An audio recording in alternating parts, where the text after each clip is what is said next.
نعم. كيف أستاذ؟ هل هل بدأنا؟ نعم. Bismillahirrahmanirrahim. Assalamualaikum warahmatullahi wabarakatuh. Alhamdulillahirabbil alamin. Wassalatu wassalamu ala rasulihil amin. Muhammadin wa ala alihi wa ashabihi ajma'in wa man tabi'ahu bi ihsanin ila yaumiddin.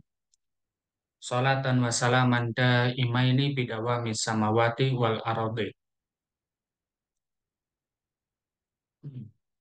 Rabbi syrah li sadri wa yassir li amri wahlul 'uqdatam min lisani yafqahu qawli amma ba'd. Naam, kaifa halukum wa kaifa halukunna ayyuhat thalabah wat thalibat, la'allakum la'allakum bi khairin fi hadhihi lailah. Naam, wa wal an wal an hadza liqa'una ats-tsalits. Naam, hadza liqa'una ats-tsalits min liqa'at al-muraja'ah min liqa'at al-muraja'ah listi'dadi al-imtihan listi'dadi al-imtihan wa insyaallah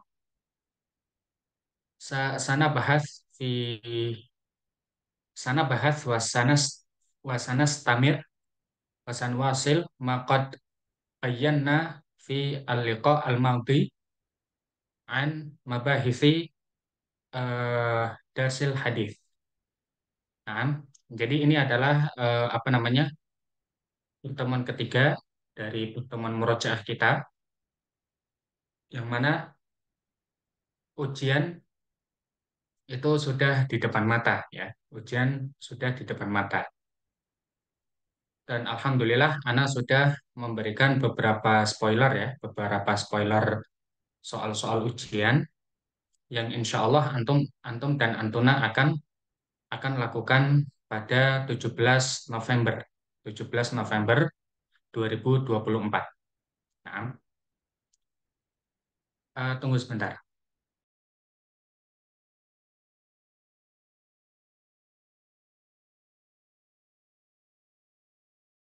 Saya yang memang belum pernah sama sekali.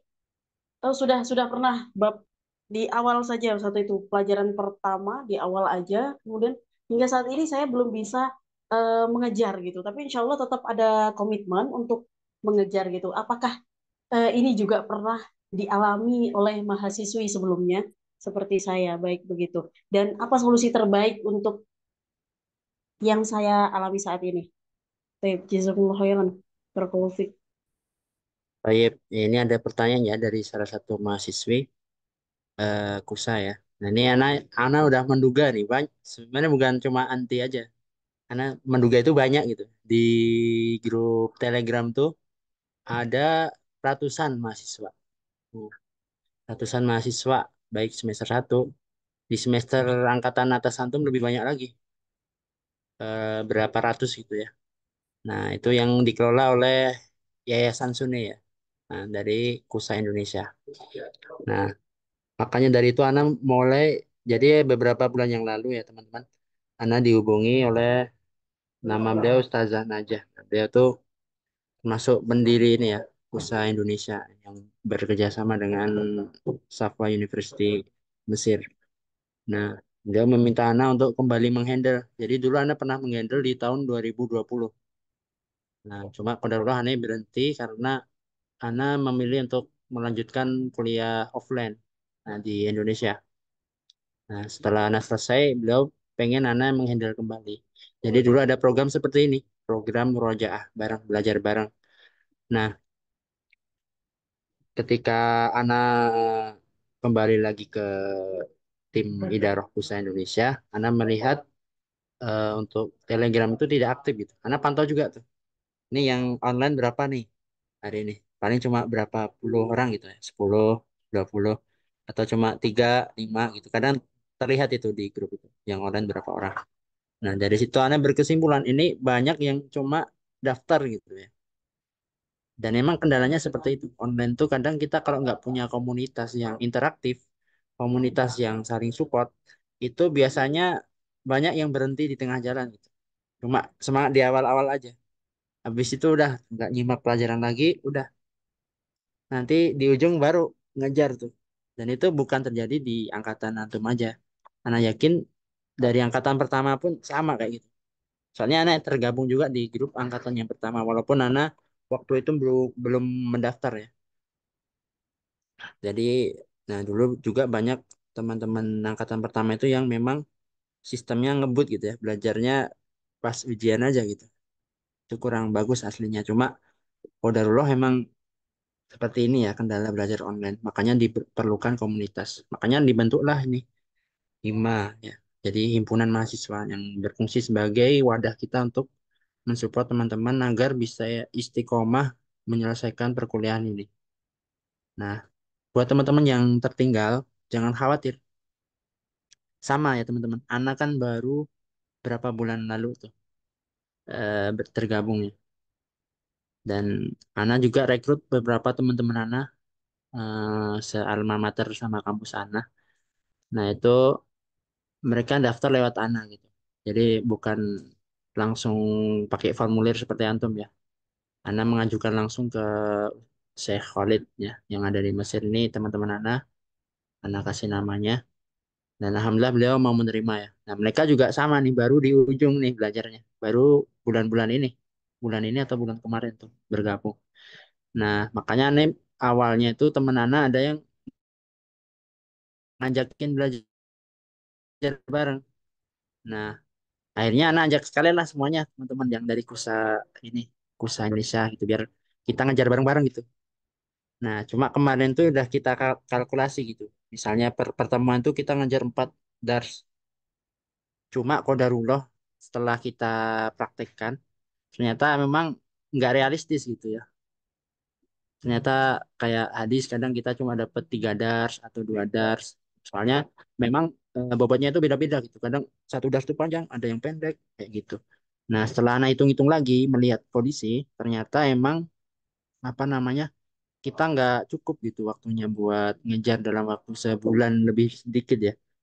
Nah, cuma teman-teman jangan khawatir gitu. Pelajari aja, misalnya antum nggak dapet tuh yang di tafrik. Minimal antum belajar yang di tarhis. Nah, kayak gitu. Nanti semisal antum rosip, itu insya Allah ada remedi. Nah, ada remedi. Kayak gitu. Antum antum juga harus ngejar gitu.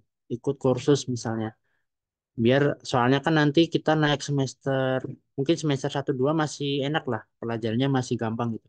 Semester 3 ke atas, nah itu bakalan lebih berat itu. Nah, kayak gitu. Tapi jangan takut. Jalanin aja. Kalau bisa ya diimbangin sama tadi ikut kursus. Itu sekarang murah, banyak kursus yang murah dan metodenya bagus gitu. Nah, terkait kita kembali lagi ya ke tadi yang tertinggal itu solusinya gimana?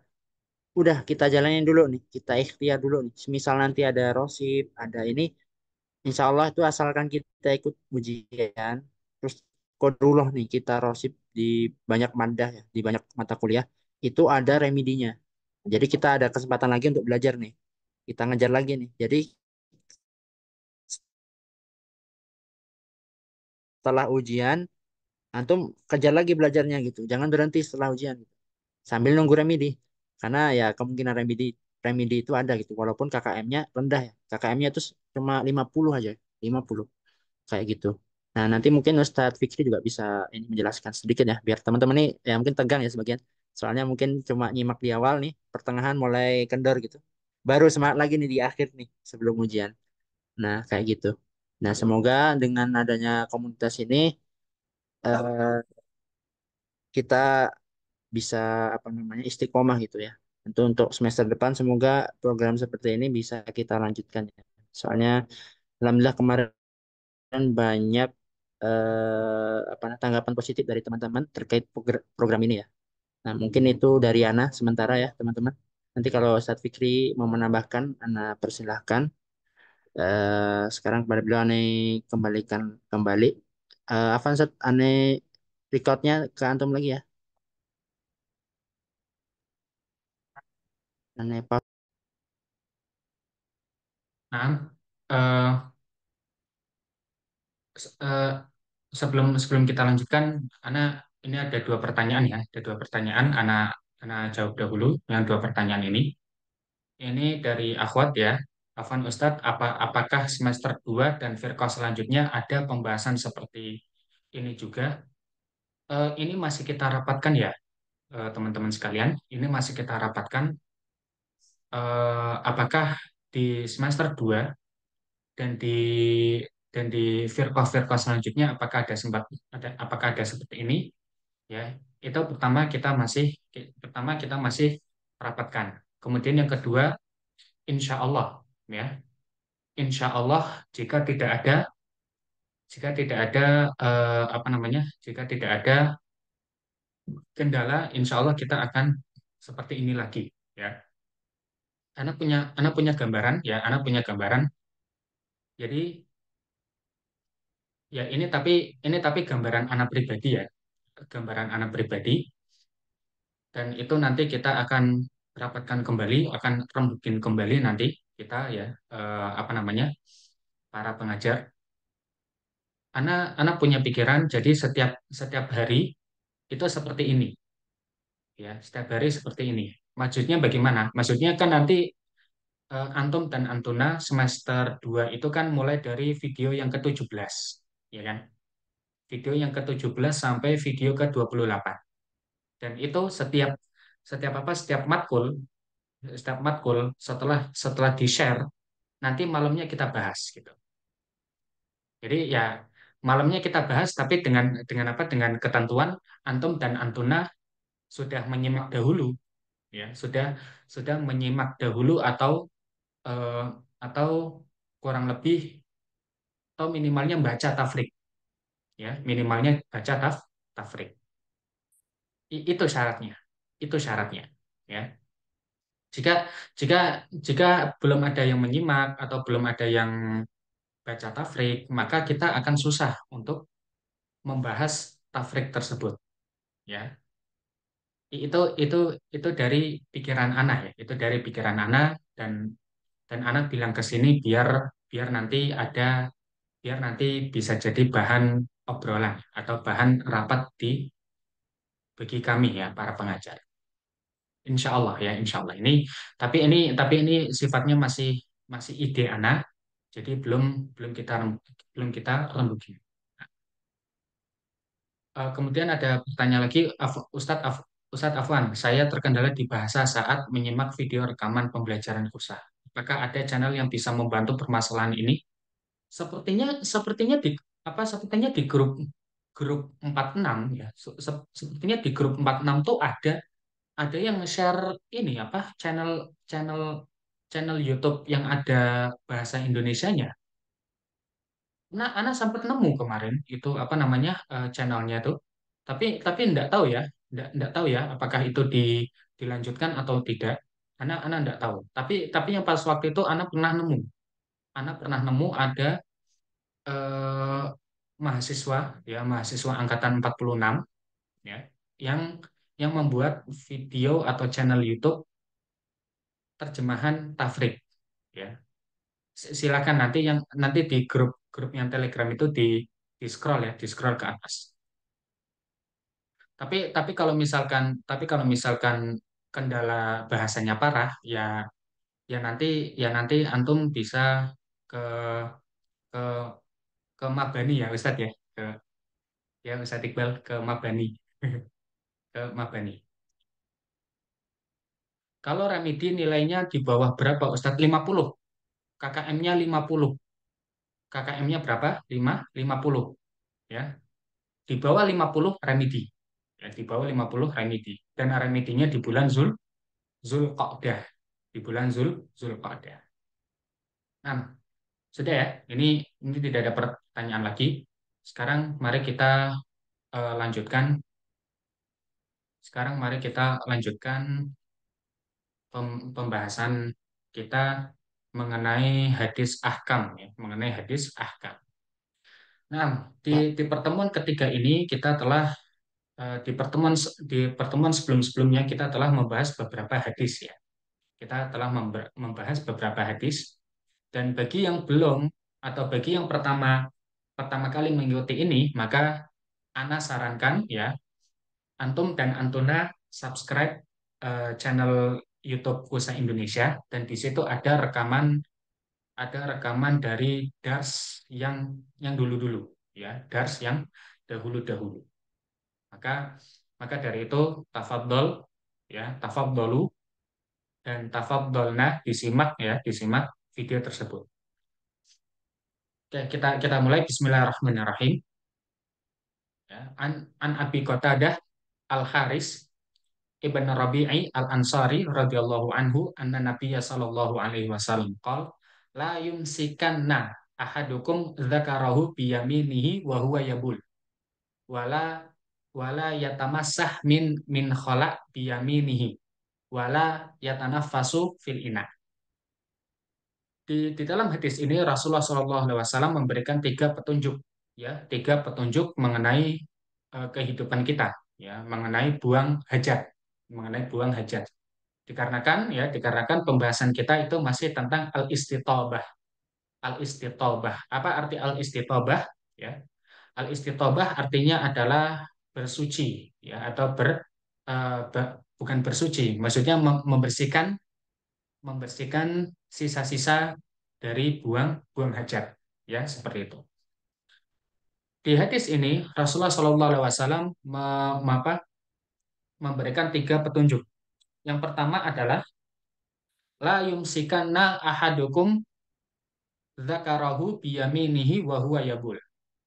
Janganlah kalian menyentuh kemaluan kalian dengan tangan kanan, wa huwa yabul, dalam keadaan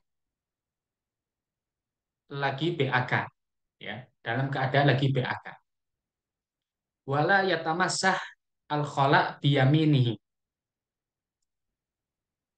dan janganlah kalian mengusap, ya, dan janganlah kalian mengusap kemaluan kalian ketika membersihkannya biyaminihi, dengan tangan kanannya. Wa wala yatanaffasu fil ina, dan jangan bernafas di dalam bejana ketika minum, ya, seperti itu. Ini adalah hadis yang yang akan kita bahas.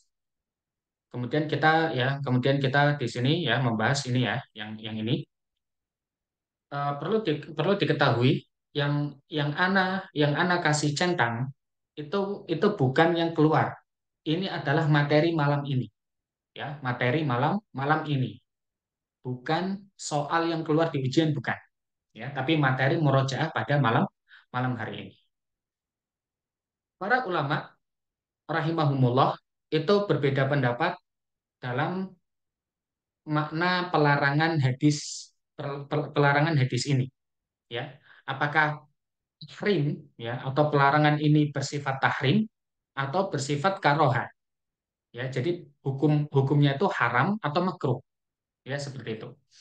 Jumhur ulama mengatakan bahwasanya makna dari larangan ini adalah lil karohah, makruh, ya, hukumnya makruh ketika kita BAK menyentuh kemaluan dengan tangan kanan, ini hukumnya makruh, ya. Tapi ya, ingat ya teman-teman, ingat ya, ikhwan dan akhwat rahimani wa rahimakumullah, walaupun makruh, ya, tapi kita ingat di dalam usul fikih apa makna makruh?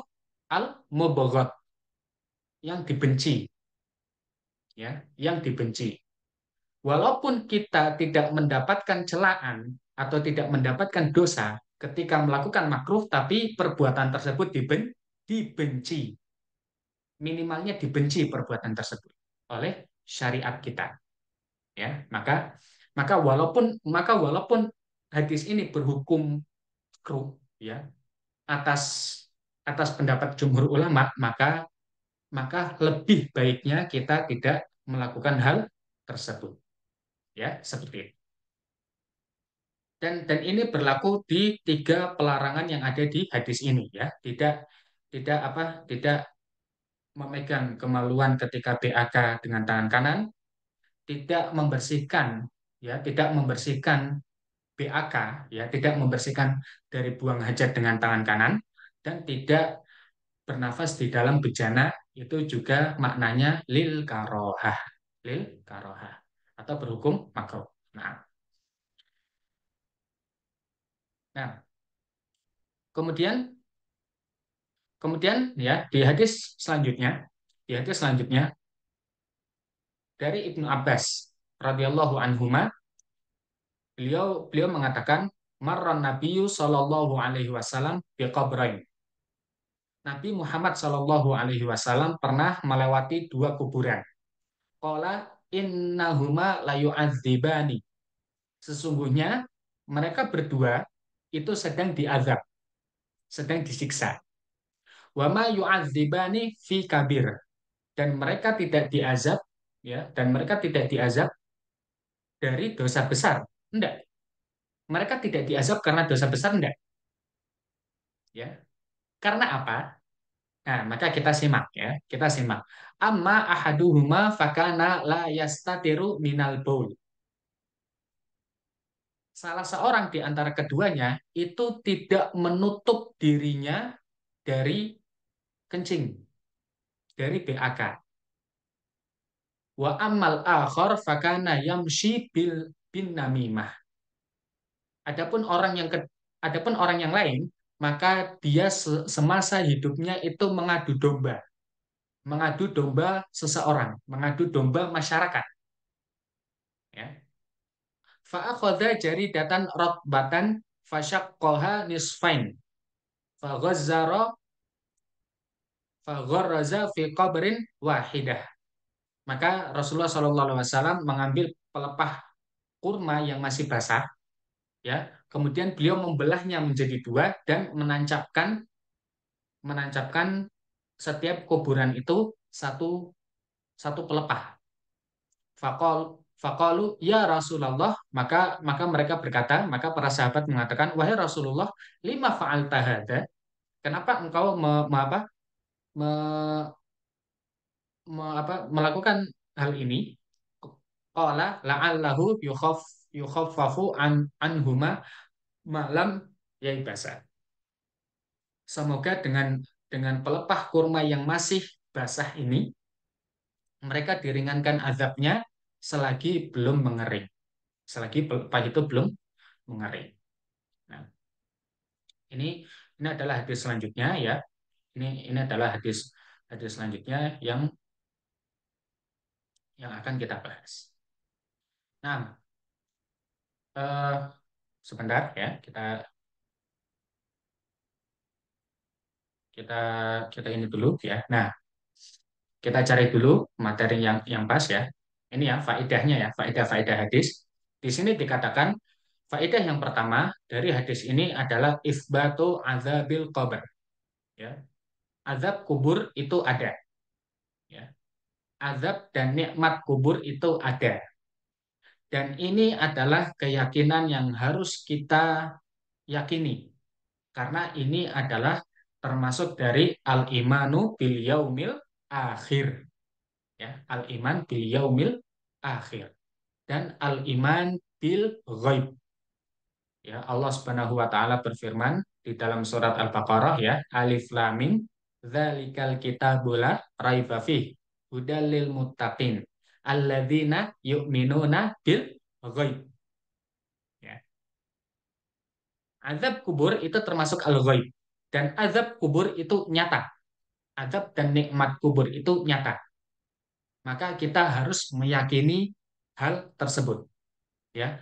Wa huwa madzhabu aktsari hadhil ummah, dan ini adalah mazhab jumhur, ya, mazhab jumhur, khilafan lil mu'tazilah, ya, berbeda dengan orang Mu'tazilah alladzina yunkiruna azabul qabr, ya. Orang-orang Mu'tazilah itu mengingkari azab kubur. Berarti konsekuensinya adalah mereka tidak mengimani hari akhir, ya, tidak mengimani hari hari akhir, ya, seperti itu. Nah, kemudian yang kedua, annal ghaiba la ya'lamuhu illallah subhanahu wa ta'ala. Sesungguhnya perkara ghaib, ya, perkara gaib atau perkara yang tidak kita ketahui itu tidak ada yang mengetahuinya kecuali Allah Subhanahu wa taala. Wala wala yutalli'u alaihi ahadun min khalqihi illa man syaa min khalqihi subhanahu. Ya, Allah Subhanahu wa taala tidak memberikan, ya, tidak memberitahu perkara gaib tersebut kepada makhluknya yang dipilihnya, kecuali yang dipilihnya. Ya, jadi apa yang kita saksikan atau apa yang kita bahas di dalam hadis ini itu adalah min umuril ghaib, min umuri al ghaib, ya, perkara-perkara gaib dan Rasulullah SAW dikasih tahu oleh Allah Subhanahu wa taala. Ya, seperti itu. Allah Subhanahu wa taala berfirman di dalam surat An-Naml, ya, Qul, katakanlah wahai Muhammad, la ya'lamu man fis samawati wal ardil ghaiba illallah. Tidak ada tidak ada makhluk yang di langit dan di bumi mengetahui perkara gaib kecuali Allah Subhanahu wa taala. Ya. Ayat-ayat yang menjelaskan halal ini itu banyak, ya, itu banyak. Nah, itu adalah faedah yang kedua. Faedah yang ketiga, nah, ini adalah syahidnya, ya, syahid dari pertemuan kita. Wujubu at-tanazuh minal baul. Ya, tadi di lafadz hadisnya dikatakan la yasturu min baul. Dia tidak menutup diri dari apa namanya, dari kencing. Ini ada beberapa tafsiran, ya. Ini ada beberapa tafsiran.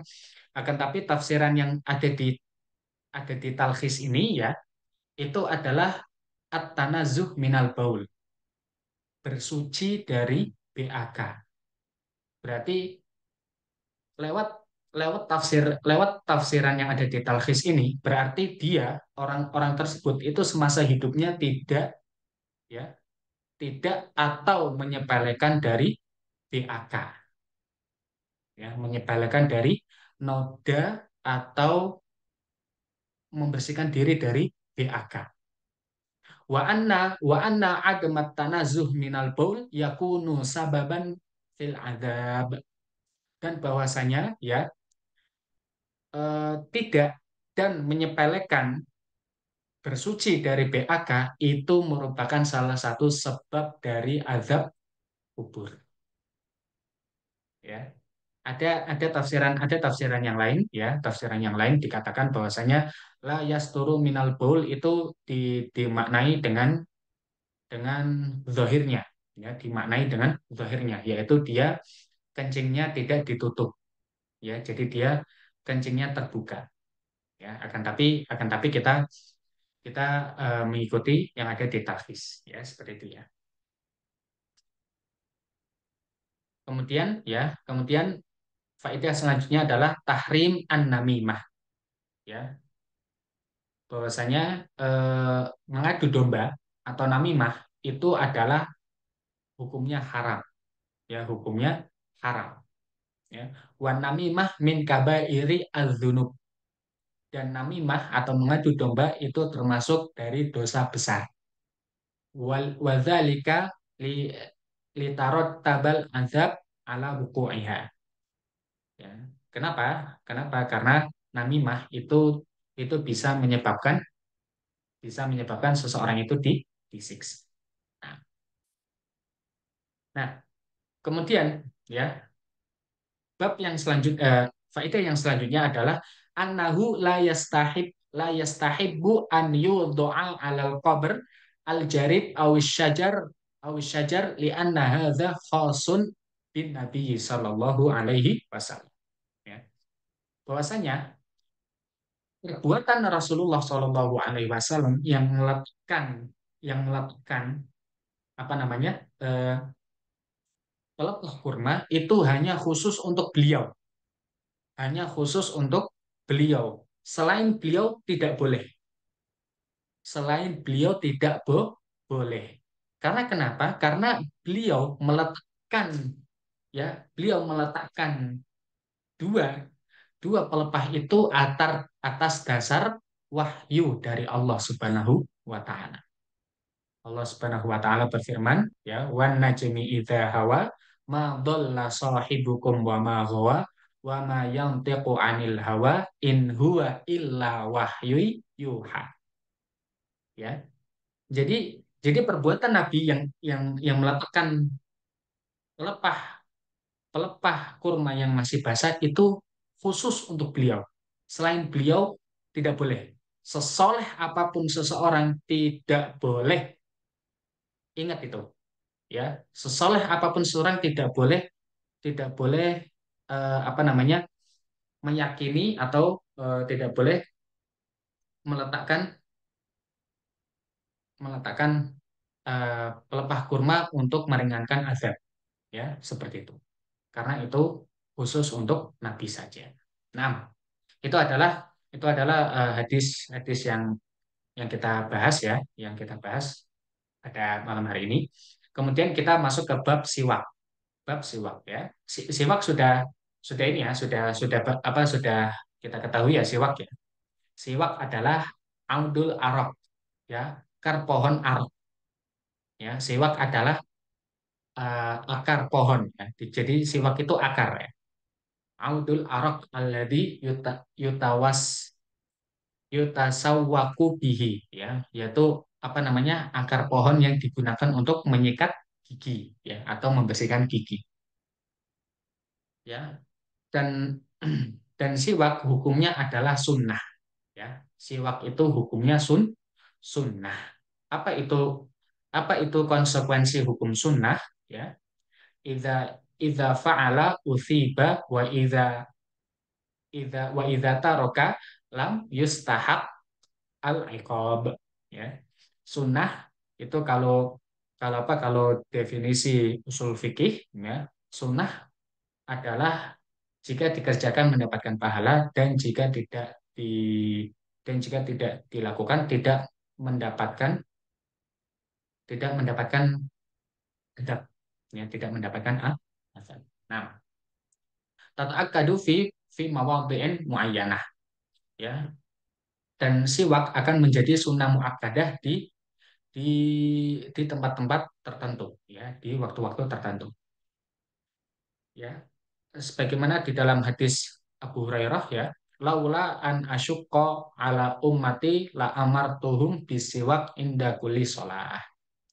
Jikalau aku tidak memberatkan atas umatku, ya, maka aku akan memerintahkan mereka untuk bersiwak bersiwak ketika hendak melakukan sholat, ya. Kemudian kemudian hadis hadis dari sahabat Hudzaifah bin Al-Yaman radhiyallahu anhu, beliau beliau mengatakan karena Rasulullah Shallallahu alaihi wasallam idza qama minal lail yashusu fahu bisiwak, ya. Yasus itu artinya yudalik. Ana jadi teringat nih, ya, Yasusu ini kayaknya kayaknya keluar ini, ya, kayaknya, ya. Yasusu fahu bisiwak. Yasusu artinya adalah yudalik, apa namanya, memijat, ya. Dalaka yudalik itu memijat, ya, pijat, atau atau atau kalau bahasanya ya menggosok, ya, menggosok menggosok apa namanya, bibirnya dengan fah fah fah itu artinya adalah mulut, ya, menggosok mulutnya dengan siwak, yaitu giginya, ya, di giginya. Nah, kemudian di sini ada hadis yang agak panjang, ya. Sebentar, anak cari artinya dahulu.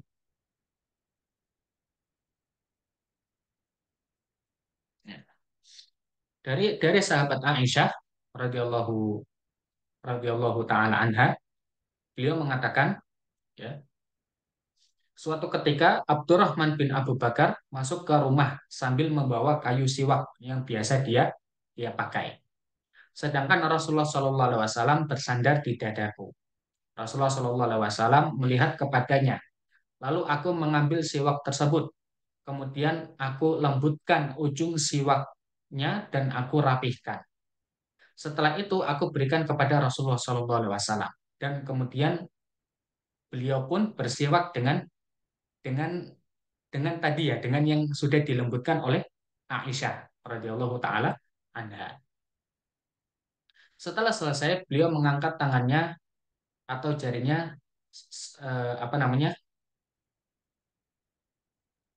sembari mengatakan fi ar-rafiq al-a'la salasan thumma qadha wa kana taqulu mata baina ha,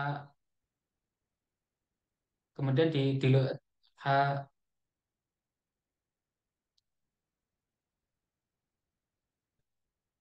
hakinatai ha, hakinatai ya za wa zakinatai ya.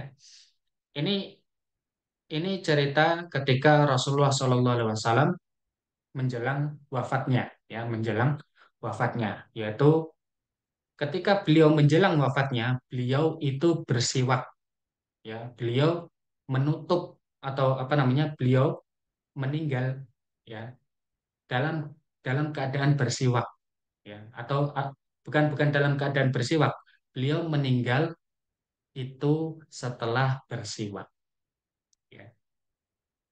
Jadi jadi karena apa? Karena saking Rasulullah SAW cinta dengan siwak, maka beliau pun sebelum meninggalnya itu beliau bersiwak, ya.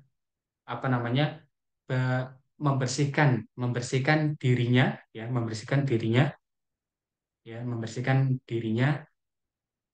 ketika ajal hendak menjemput. Ya, seperti itu ya. Kemudian Aisyah radhiyallahu taala anha mengatakan, ya, setelah setelah beliau bersiwak, ya, beliau mengatakan fir rafiqil a'la, fir rafiqil a'la, fir rafiqil a'la. Ya, beliau mengucapkan fir rafiqil a'la sebanyak 3 kali. Kemudian beliau Shallallahu Alaihi Wasallam wafat, wafat di pangkuan Aisyah radhiyallahu taala anha. Ya. Kemudian sahabat Aisyah mengatakan beliau wafat di antara dagu dan leher. Ya. Kemudian ketika kemudian hadis selanjutnya, di hadis selanjutnya eh, dikatakan dari hadis Abu Musa al-Asy'ari, ya, aku datang menemui Nabi Shallallahu Alaihi Wasallam dan aku dapati beliau sedang bersiwak dengan siwak yang masih basah dan ujung siwak berada di lisannya sambil mengatakan wah, wah, ya, sambil mengatakan wah, wah. Sementara kayu siwak berada di mulutnya seolah ingin muntah. Jadi beliau bersiwaknya itu eh, agak keras, ya, agak eh, apa namanya? Ya, agak keras. Jadi siwaknya itu maksimal, ya, maksimal. Sebagaimana kita kita ketika gosok gigi, ya, kita ketika gosok gigi itu ada sebagian dari kita yang menggosok giginya itu dengan kuat, ya, dengan kuat, kemudian sampai ada yang berdarah, ya. Seperti ini juga Rasulullah SAW ketika bersiwak, ya, ujung siwaknya beliau itu masih basah, kemudian beliau mensiwak, apa namanya, kemudian beliau bersiwak sampai sampai beliau, sambil beliau mengatakan wah, wah. Itu kan menunjukkan bahwasanya bersiwaknya beliau itu keras, ya, bersiwaknya itu ke keras, ya. Akan tapi, ya, di sini kita kita baca fawaidnya. Fawaidnya yang pertama adalah, eh, pertama kita tadi sudah sudah mempelajari hukum siwak, ya. Hukum siwak adalah sunnah. Akan tapi bisa menjadi sunnah muakkadah ketika ketika ingin sholat, ya. Ketika ingin sholat maka di situ hukum siwak menjadi sunnah muakkadah. Karena kenapa? Karena ya sholat kita menghadap Allah Subhanahu Wa Taala. Ketika kita menghadap Allah Subhanahu Wa Taala, maka kita hadapkan diri kita itu dengan dengan sesempurna mungkin, ya sesempurna mungkin, ya. Makanya kita diperintahkan untuk wudhu, ya. Itu agar kita menghadap Allah dengan suci, dengan bersih. Ya, begitu pula siwak. Ya, siwak itu bisa apa dengan bersiwak kita bisa membersihkan mulut dari bau yang tidak sedap. Ya, bau yang tidak sedap. Ya, seperti itu. Wa kadzalika inda taghayyuri raihati alfam. Dan begitu pula ketika bau mulut kita itu sudah berubah, maka disitulah hukum siwak menjadi sunnah muakkadah. Ya. Nah, sesungguhnya bersiwak itu bisa bisa menggunakan siwak yang masih basah, ya, siwak siwak yang masih masih basah.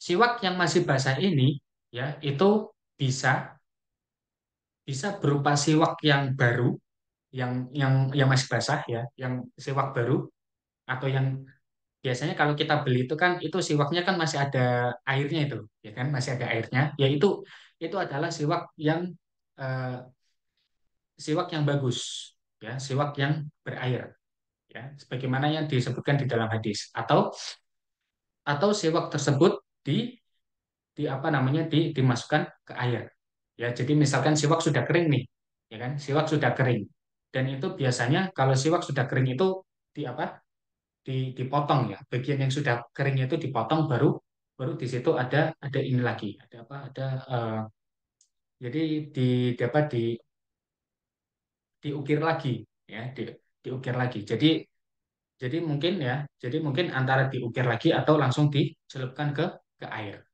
Jadi jadi bersiwaknya itu ketika siwak itu masih masih basah karena lembut, ya, karena di gigi terasa lembut, ya. Kalau kalau kalau siwaknya sudah keras kan nanti nanti gigi kita atau gusi kita berdarah nanti, ya, seperti itu.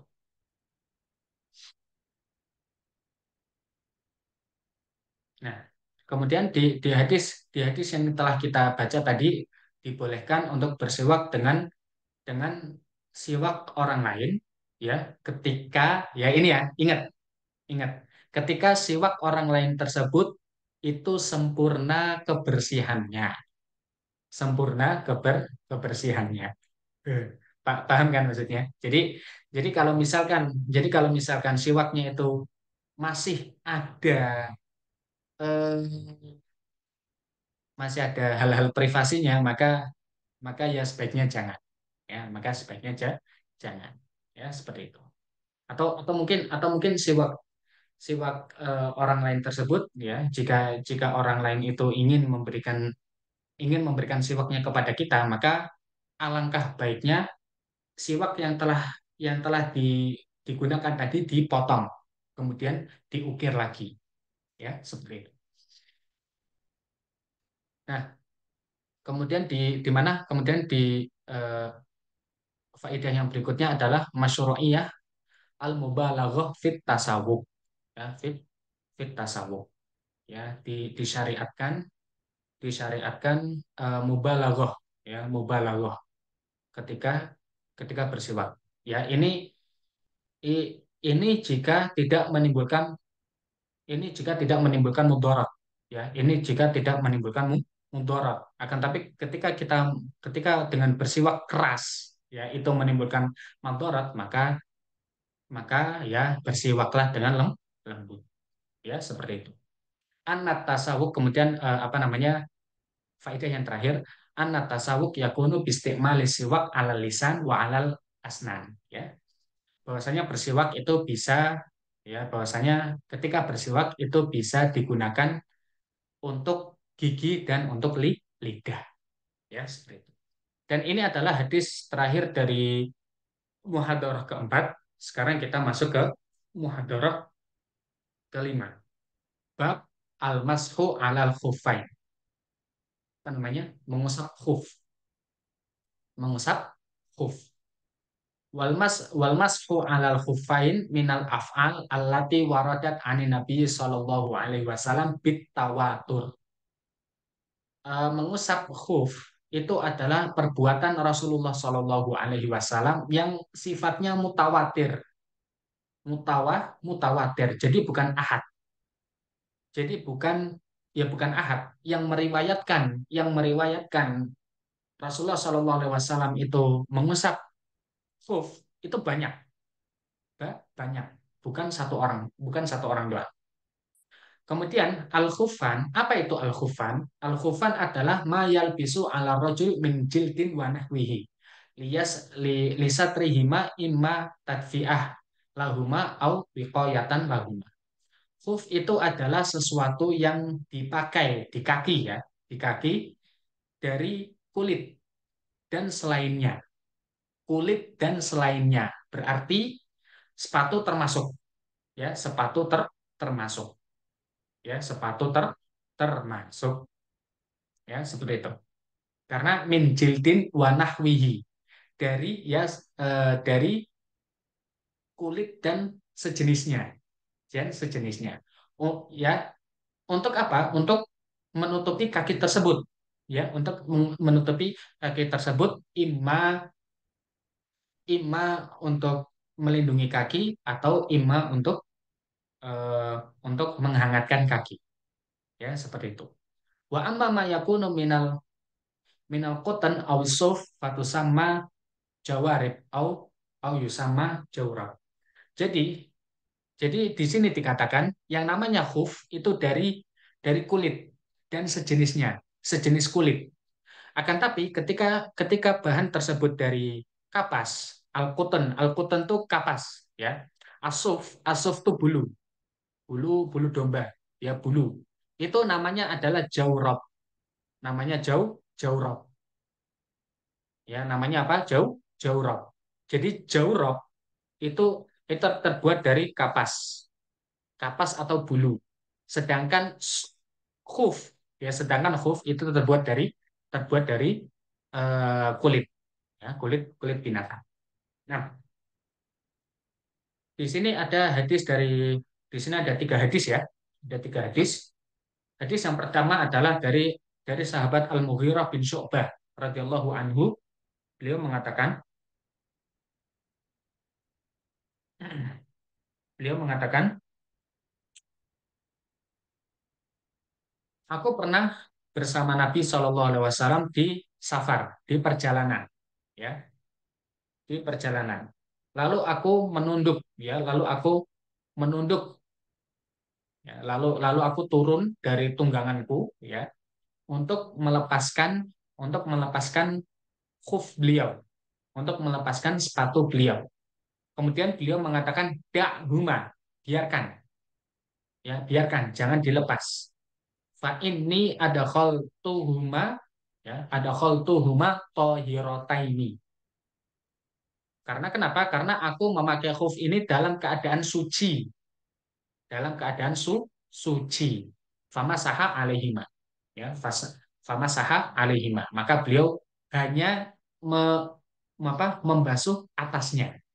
Ya, ingat ya di pas wudhu kemarin ya, pas wudhu kemarin kita telah membahas bahwasanya almas, ya, almashu itu tidak dialiri air.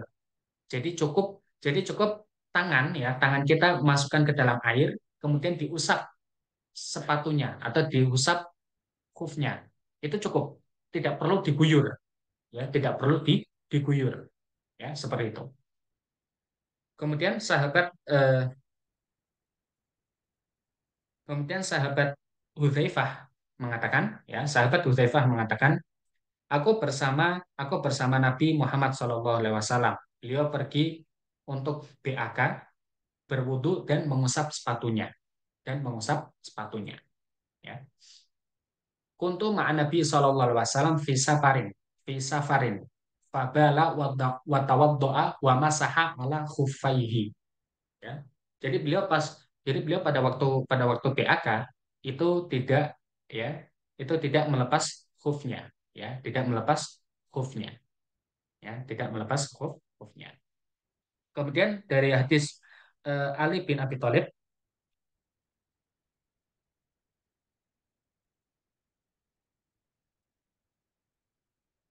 oh, dari dari hadis Ali bin Abi Thalib, ya, sebentar ya.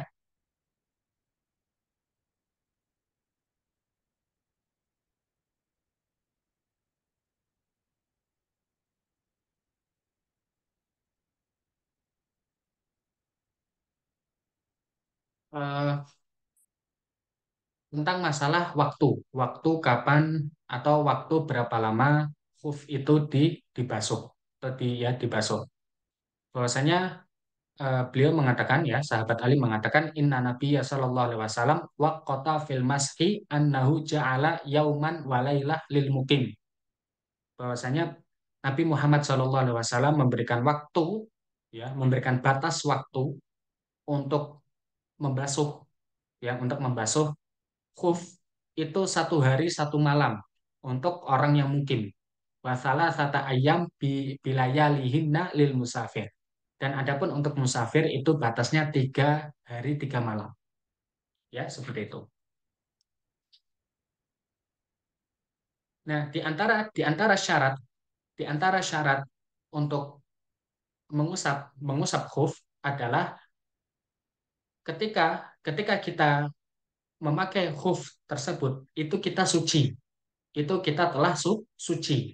Jadi kita berwudu dahulu, ya, berwudu dahulu kemudian kita memakai khuf, ya, memakai khuf tersebut, ya, seperti itu. Jadi kalau misalkan kita berhadas, ya, kalau misalkan kita berhadas dan kita belum wudu, ya, kemudian kita memakai khuf, maka maka itu tidak berlaku hukum al-masah, ya, tidak berlaku hukum al-masah karena kita memakai khufnya itu dalam keadaan berhadas, harus bersuci dulu, harus bersuci dahulu, ya.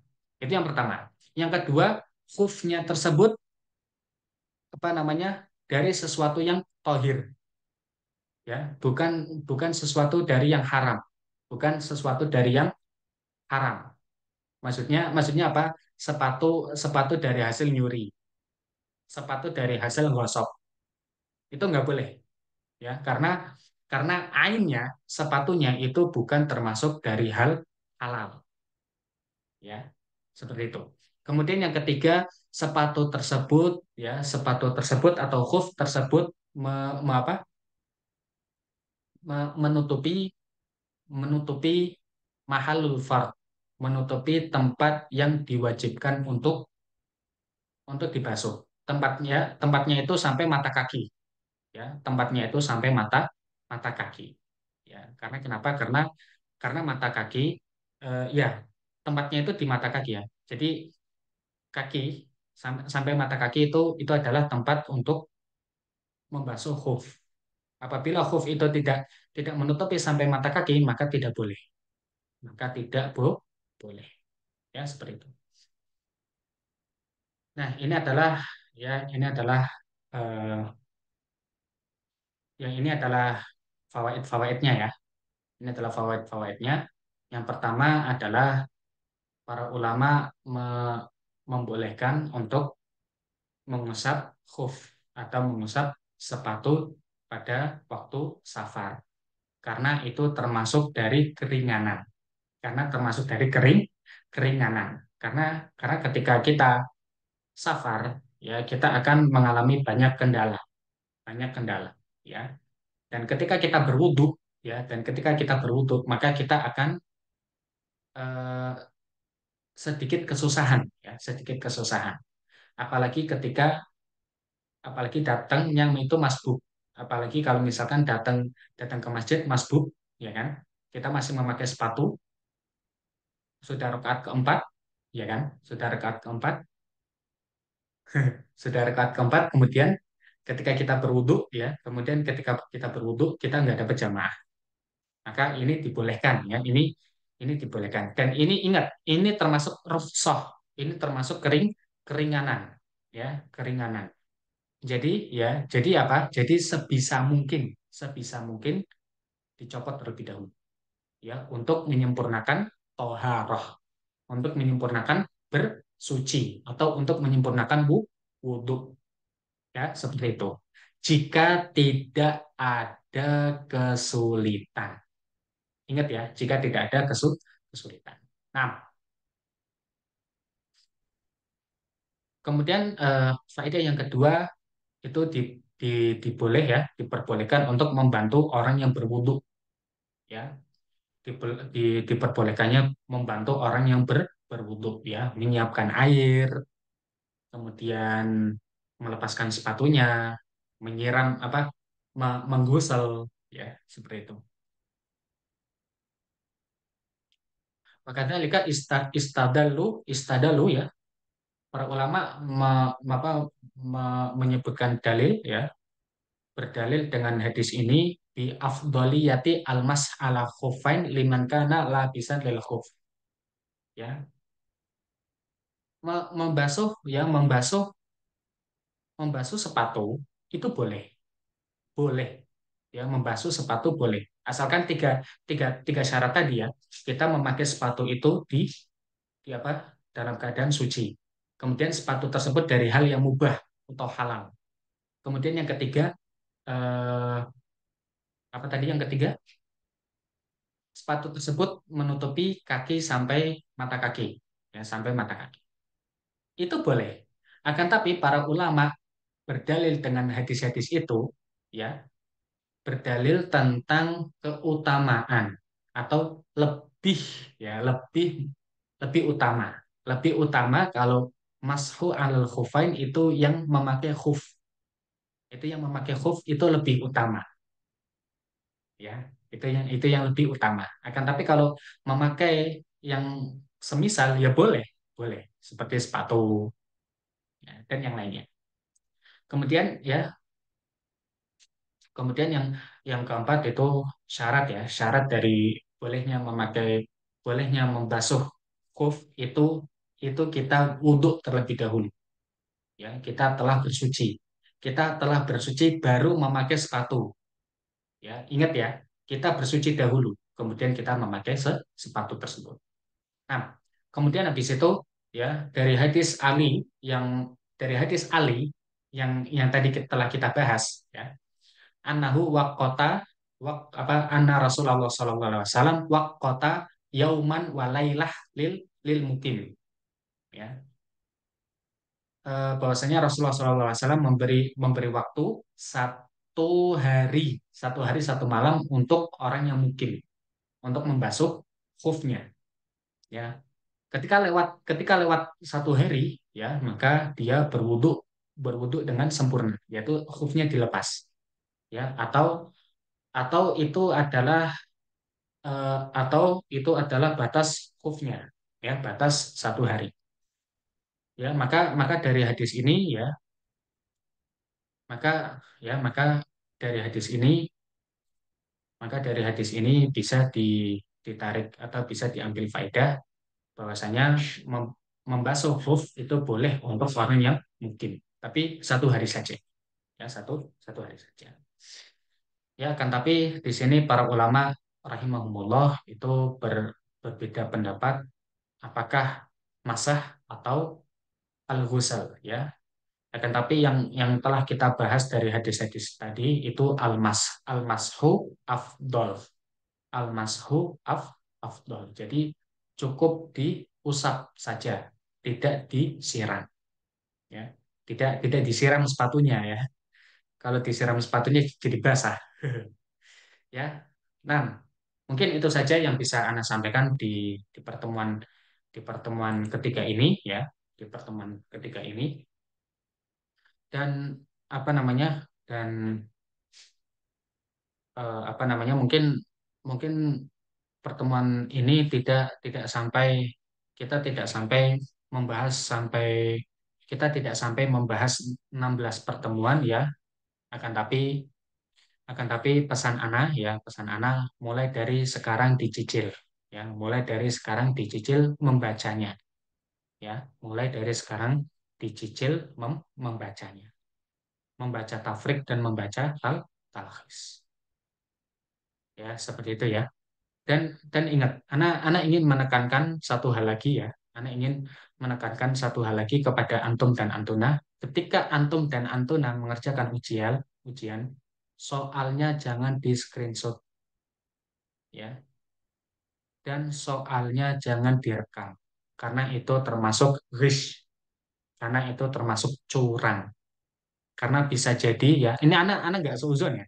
Ini anak nggak seuzon, tapi kemungkinan terburuknya itu soal-soal itu akan di-share, ya, kemungkinan terburuknya. Dan itu sudah anak wanti-wanti di wanti-wanti pada cutting antum dan antuna, yaitu angkatan 45 ya, angkatan 1445 itu sudah anak sampaikan seperti itu.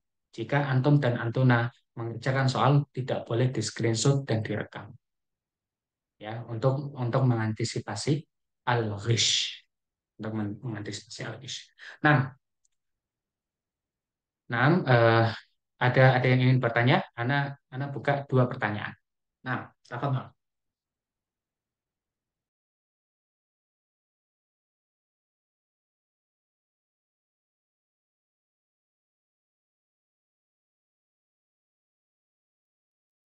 Tafadhol, jika ada yang ingin bertanya.